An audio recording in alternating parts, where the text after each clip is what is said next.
I steal you now, or wait until the moment is more opportune?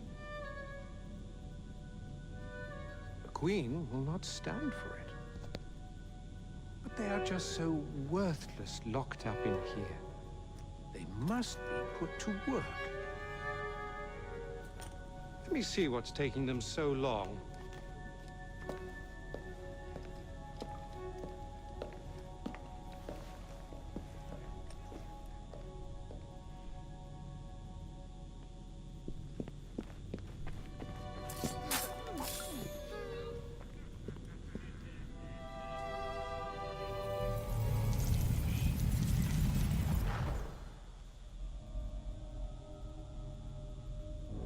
You've stolen your last shilling from the people of London.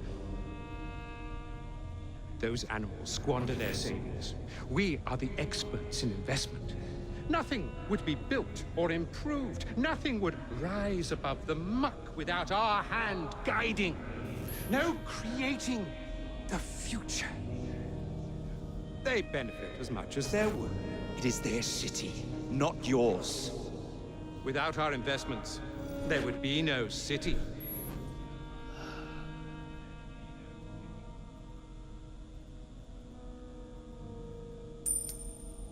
For the path of the dead.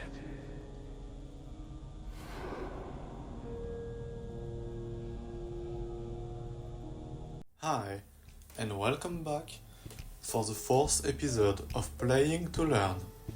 This episode is also dedicated to the study of poverty in England. But after studying the impact of gangs, industrialization and politicians, this last video will present a more general topic depicting the true living condition of the poorest and, as so, a majority of the Londonian population. Beneath the shining veneer of industrial progress, London's poor lived lives defined by hunger, hardship, and hopelessness.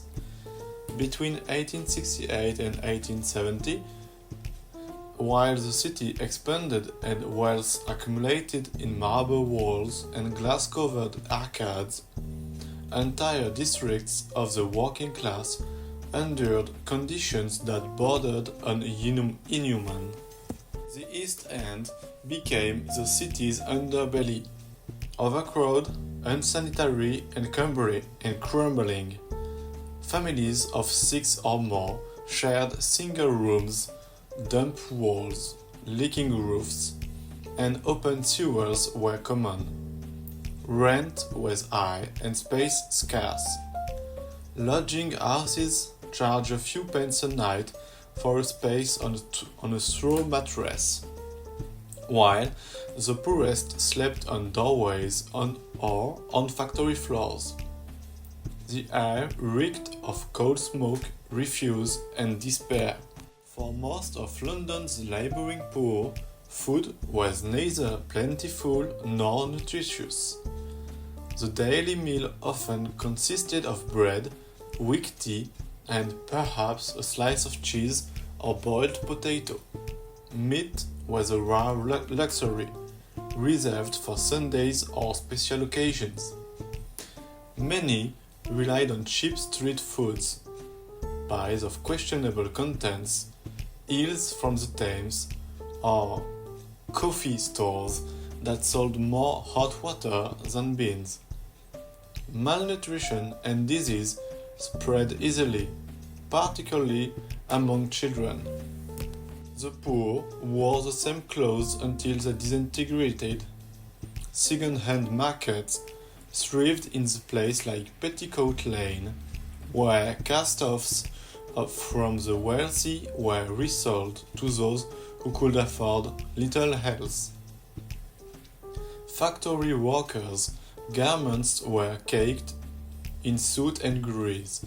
Children often went barefoot year-round. The constant dampness and filth led to infections, lice, and chronic illness.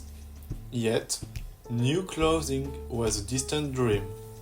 In Assassin's Creed Syndicate, The player walks through this harsh reality, past beggars, factory ants, and children scavenging coal.